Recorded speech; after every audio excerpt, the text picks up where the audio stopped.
It's my great honour as the Australian ambassador to Kuwait, on behalf of Australia and the Australian government, to congratulate His Highness the Emir, Sheikh Sabah Al-Ahmad Al-Jaber Al-Sabah, on the second anniversary of his award as a global humanitarian leader.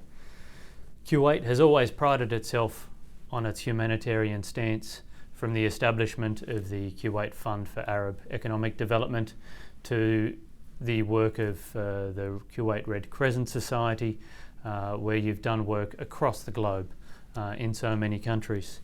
And I think this role of Kuwait as a humanitarian supporter is becoming increasingly recognised throughout the world.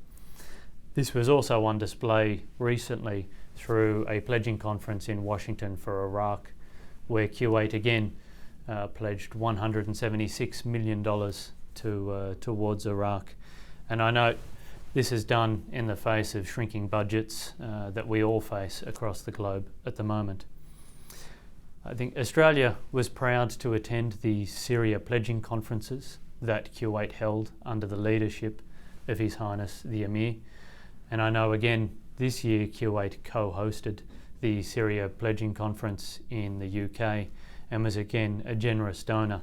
For that we thank you and we thank His Highness the Emir for his leadership.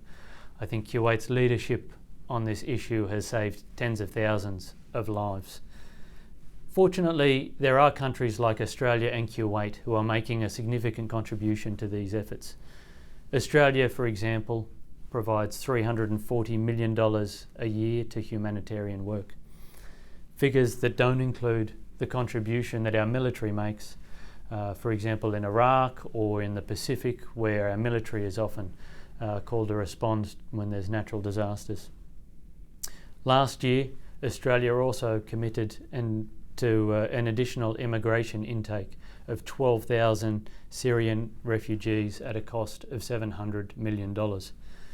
We also committed to providing $44 million to relief agencies. To give an idea, that will provide support to about 240,000 refugees for many months in camps in the Middle East and in countries such as Lebanon and Jordan, who we acknowledge are bearing the brunt of some of this humanitarian challenge. I'd also like to take this opportunity to thank Kuwait for hosting the Yemen peace talks and having both parties, all parties to the Yemen peace talks in Kuwait for several months, trying to find a path forward to that difficult challenge. Australia is very proud to work with Kuwait as friends and as partners on all these issues. I think the strength of our bilateral relationship was probably best summed up by our visit of our head of state, His Excellency the Governor General, here to Kuwait in May this year. It celebrated the 25th anniversary of the liberation of Kuwait and Australia's contribution to that liberation.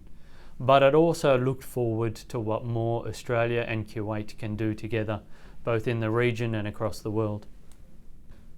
Again, though, on the humanitarian side, let me say on behalf of the Australian government, thank you to His Highness the Emir and to all the Kuwaiti people for the humanitarian support that you've provided to Syria, to Iraq, and to everywhere across the world. As I mentioned, I think Kuwait's efforts in this regard have saved tens of thousands of lives. Anyone who's seen footage on the TV of what's going on in Syria can't help but want to support them, and it's very pleasing that both Australia and Kuwait are doing their part in these challenges. I think, again, looking at when the Emir was granted the award and some of the comments at the time, I was struck by some comments by the Crown Prince, who reportedly stated, "Generosity not governed by religious orientations, colour, gender or geography. Such virtues arise from Islam's teachings, which call for and promote virtues of giving and practicing good deeds." And I was struck by this because I think it's something that both Australia and Kuwait have followed, that generosity not governed by other reasons. It's just governed by recognising the needs of those who are in a really desperate situation. So again, congratulations to His Highness the Emir on the 2nd anniversary of his award as a global humanitarian leader. It's a real achievement for both the Emir and the people of Kuwait. Thank you very much.